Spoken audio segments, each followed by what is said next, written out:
السلام عليكم ورحمة الله وبركاته. ازيكم عاملين ايه؟ قبل ما نبتدي حبايبي مننساش شير ولايك واشتراك في القناة وتفعيل الجرس عشان يوصل لكم كل جديد. ما تنسونيش بكومنت حلو ولايكات اكتر. معاكم كانت فنجان الهنا. يلا بينا نشوف فنجانك هيقول ايه يا برج الحوت. بس قبل ما نبتدي حبايبي ياريت كده نصفي النية وندي لنفسنا طاقة ايجابية. بنسمي بسم الله ونصلي على النبي. اللهم صل وسلم وبارك على سيدنا محمد.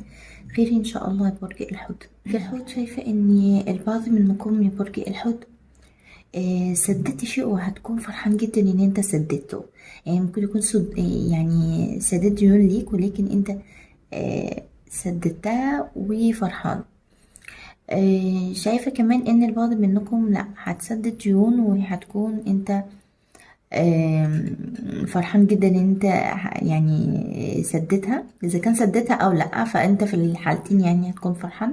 شايفة كمان ان البعض منكم برغم ان هو عنده ديون وكده ولكن يعني برضو انت ماسك نفسك وبتحاول انك انت تقف على رجلك وتحب ان انت يعني تكون عندك ديون وتسددها وتكون عندك ديون وتسددها. ودي ايه يعني العيشة بتاعت البعض منكم.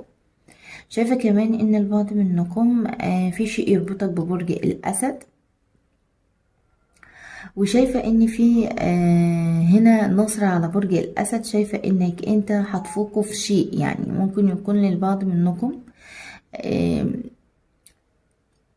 في شيء يخص عاطفة ممكن او يكون لأ. ولكن شايفة هنا اني لو في خلاف او اي حاجة فانا شايفة انك انت يعني لو مع برج الاسد في خلاف فشايفة انك انت منتصر عليه حاليا او هتنتصر عليه يا برج الحوت. يا برج الحوت شايفة ان في ثقة هنا يا برج الحوت. في شخص انت مديله الثقة، في شخص انت مديله الثقة يا برج الحوت. شايفة كمان ان البعض منكم هينطبق عليه حرف الاف او العين او الميم او الراء. اوكي، فانا شايفة اني عموما اني ممكن تكون انت من يعني بتثق فيهم، بتثق في حد من الحروف ديت او يكون الحروف ديت تكون انت مصدر ثقة ليها يعني. برج الحوت شايفة اني البعض منكم شايف في موضوع ما ان ما فيهوش عدل او يكون في الشخص عموما. الشخص ده انت شايف ان هو كده مش بالعدل من الناحية العاطفية ممكن او يكون لا برضو يا برج الحوت. يعني البعض منكم بيكون من الناحية العاطفية من الناحية العملية من الناحية العقلية الله اعلم. ولكن هو هنا البعض منكم بيكون في موضوع عدل كده يعني بينك وما بين حد انت شايفه انه هو مش عادل او حاجة او في موضوع معين. كمان شايفة طاقة تانية ان البعض منكم عندك ثقة في اني شخص حياء، يعني ثقة يعني جامدة ان في شخص هنا مش هيكون عادل في موضوع معين او بينك وما بين حد. انت عندك ثقة جامدة في الموضوع ده. برج الحوت شايفة ان البعض منكم في شيء يربطكم ببرج الحمل. وشايفة هنا ان للبعض منكم في حيل كتير اتعملت مع برج الحمل. يعني ممكن يكون في انفصال او في بعد او في اعجاب بشخص او حاجة لو من الناحية العاطفية. فشايفة ان هنا في حيل اتعملت عشان مثلا تقرب منه او حاجة او تكون للبعض منكم انك انت تصلح امورك معاه حتى لو كان بعيدا عن الناحية العاطفية. او يكون العكس، يعني ممكن يكون برج الحمل عمل حاجات كتير عشان خاطر يقرب منك او حاجة، عمل حيل كتير يعني. في هنا شفاء لو في حد مريض او يكون حتى حد عنده سحر او حاجة ففي هنا شفاء او يكون تعبان صحيا. كمان في طاقة تانية ان شفاء من اشخاص سامين في حياتك. عندك شفاء ممكن تكون انت الاشخاص دي تكون تعبتك او حاجة، اشخاص سيئة تعبتك فانت عندك استشفاء منهم هيزولوا من حياتك او يكون انت كمان استشفيت منهم بعدتهم عن حياتك يا برج الحوت. هنا في مجاملة، يعني في موضوع او في شخص انت بتجامله او يكون هو بيجاملك، بس في الحالتين لو انت شايف ان في، يعني ممكن يكون حد هو اللي بيجاملك فانت شايف ده ان في مجاملة من شخص، او يكون العكس، يعني شخص انت اللي بتجامله كده بس هو برضو عارف ان دي ايه، مجاملة. وطبعا هنا هتنطبق بكل قليلة منكم، يعني في سحر هنا اتفك عند البعض منكم وحسد، وشايفة اني بعدها في سرور عند البعض منكم.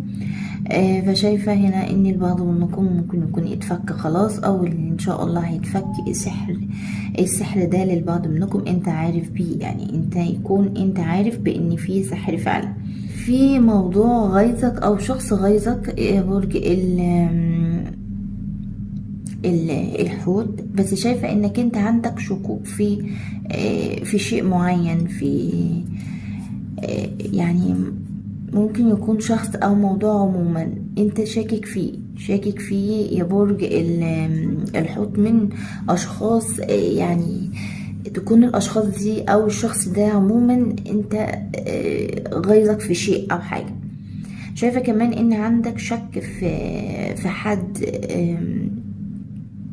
من الاشخاص اللي سامين مش كويسين معاك، اني عندك شك في حد ان هو يكون هو اللي بيحسد او هو اللي بيسحر او حاجة يا برج الحوت. فشايفة انك انت عندك شوية شكوك كده، والبعض منكم عندك شكوك عاطفية، يعني هي طاقة الشك هنا موجودة عندك برج الحوت. شايفة هنا ان في ندم وتألم من شيء سيء ممكن تكون انت بتمر بيه او مريت بيه، او يكون للبعض منكم ندمان على شيء سيء انت بتلوم نفسك عليه، يعني ايه، يعني ممكن تكون انت شايف نفسك انك انت السبب انك انت خليت نفسك في الوضع ده، من علاقة بقى، من ايا كان ايه هو اللي انت ندمان انك انت خليت نفسك في مرحلة سيئة تكون بايدك انت، يعني انت شايف انك انت السبب ده.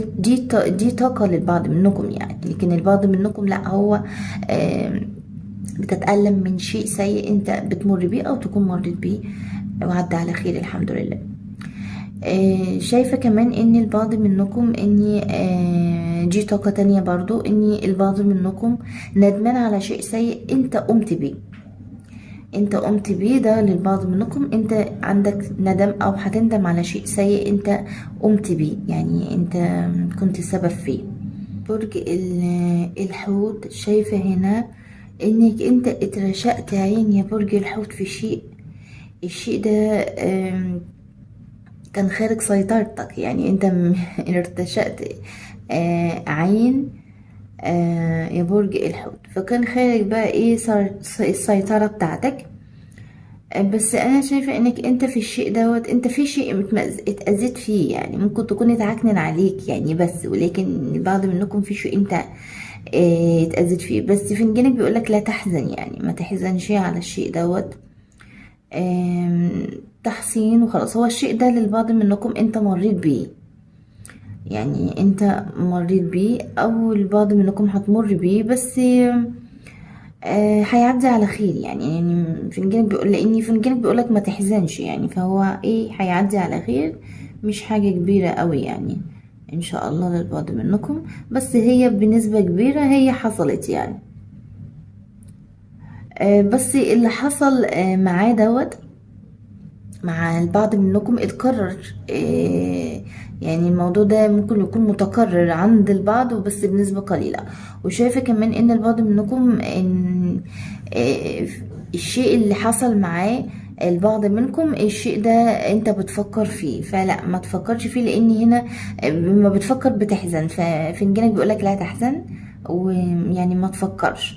شايفة هنا في تغيير وفي تجديد عندك يا برج الحوت، في تجديد وتغيير في أسرة كاملة، يعني في أسرتك، يعني انت وأسرتك في شيء جديد وفي تغيير، حتى نفسيا في تغيير يعني للأفضل إن شاء الله، ده للأفضل. شايفة كمان ان البعض منكم بتجهز ان تغير من نفسيتك ونفسية اسرتك. ده للبعض يعني بتجهز انك انت كده، او تكون كمان قمت بكده الحمد لله. برج الحوت، شايفة ان بعضكم وبنسبة قليلة ان البعض منكم في شيء هنا يخص السنان. فشايفة ان هنا بقالك سنين، يعني البعض منكم بقالك سنين في شيء يخص الأسنان عند البعض منكم، الله أعلم هو إيه. ولكن هنا في شيء يخص الأسنان بقالك 5 سنين أو 3 سنين أو سنتين، يعني على حسب. ولكن هنا شايفة ان في مدة، يعني في شيء يخص الأسنان. انت عارف ايه يا برج الحوت؟ لكن هنا انا رمز بس بفكه، فانت بتكون عارف ايه اللي يخصك في الأسنان. شايفة كمان ان البعض منكم عندك، يعني بالنسبة للناس اللي بتدرس، فشايفة ان البعض منكم عندك حيرة في ان بس الناس اللي بتدرس اللي هي لسه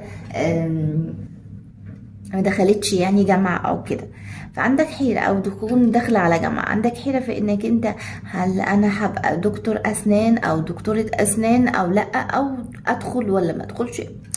في موضوع برضو هنا يخص الدراسة عند البعض منكم. وشايفة هنا كمان ان البعض منكم ممكن يكون ده مجال العمل بتاعك، دكتور اسنان، شغال عند دكتور اسنان. انا هنا لو بتكلم بصيغة المذكر فعادي، بس القراءة بتنطبق ايه عن جنسين. البعض منكم في رجوع لشخص بس انت مش واثق فيه، مش واثق فيه، او بقيت مش واثق فيه في شيء كده. ممكن يكون يعني العرض ده اتعرض عليك، ولكن هنا ممكن يكون هنا ايه عندك شوية تخوفات، يعني او تكون رجعت بس مش الثقة دي قلت او حاجة. طيب البعض منكم هيكون عندك رجوع، ولكن حتة الثقة دي انت مش واثقها في الشخص ده، بس هيكون عندك رجوع. كمان ان البعض منكم لا العكس، البعض منكم عندك عدم الثقة في رجوع شخص ليك، يعني انت مش واثق في ان في شخص هيرجع لك. البعض منكم في سفر معاكس معاك، في عامل لك شوية معاكسات كده. شايفة كمان ان في سفر للبعض منكم انت مش مستقر فيه، او تكون انت عايز تستقر في سفر او حاجة. ممكن تكون البعض منكم عايز تستقر في سفر، او تكون انت شايف الاستقرار هيكون موجود في سفر ما، في اي استقرار عموما يخصك انت ان شاء الله، استقرار مادي يعني. طيب برج الحوت، خلصت قراءتك، طمنوني عليكم في الكومنتات. اذا عجبكم الفيديو مننساش شير ولايك واشتراك في القناة وتفعيل الجرس عشان يوصل لكم كل جديد. وبالنهاية انا بشكركم وبتمنى لكم الخير والسعادة والتوفيق في حياتكم. انتظروني في قراءة فنجان جديدة. بحبكم في الله وبحبكم جدا جدا. باي باي حبايبي.